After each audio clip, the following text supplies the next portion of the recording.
美国官员援引情报评估称，俄罗斯正加紧为全面入侵乌克兰做准备，目前已在靠近乌克兰的边境部署11万大军，大约是全面入侵该国所需军力的70%。按目前的速度，2月中旬就可以达到全面进攻所需的15万兵力。至于入侵的时间点，美国官员预计可能在2月中至3月底。中国和阿根廷周日签署了一份谅解备忘录，以确定阿根廷这位拉美国家进入“一带一路”新丝绸之路计划。这是北京习近平发起的一个雄心勃勃的项目。在访问北京参加奥运会期间，阿根廷总统阿尔贝托·费尔南德斯与周日会见了中国国家主席习近平，两国元首签署了一项协议，共同促进新丝绸之路的建设。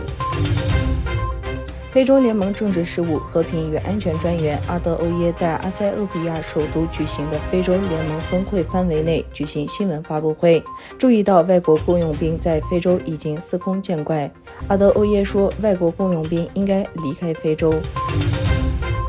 以色列总理贝内特上周日在美洲内阁会议开始时发表声明称，伊朗处于应对以色列国威胁的最前沿，我们正在密切关注维也纳会谈进展，我们的立场众所周知，并且非常明确，即在当前条件下签署伊核协议将有损应对核计划的努力。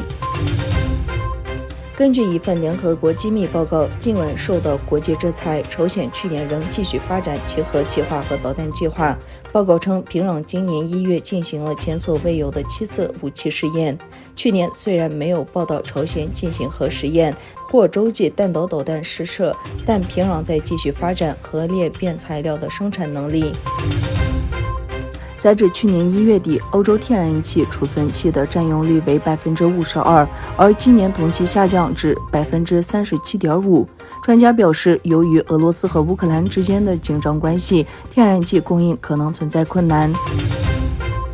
瑞典维吾尔教育协会成员聚集在中国驻斯德哥尔摩大使馆前，纪念伊宁大屠杀25周年。抗议者举着印有伊宁大屠杀遇难者照片的标语牌，呼吁抵制2022年北京种族灭绝冬奥会。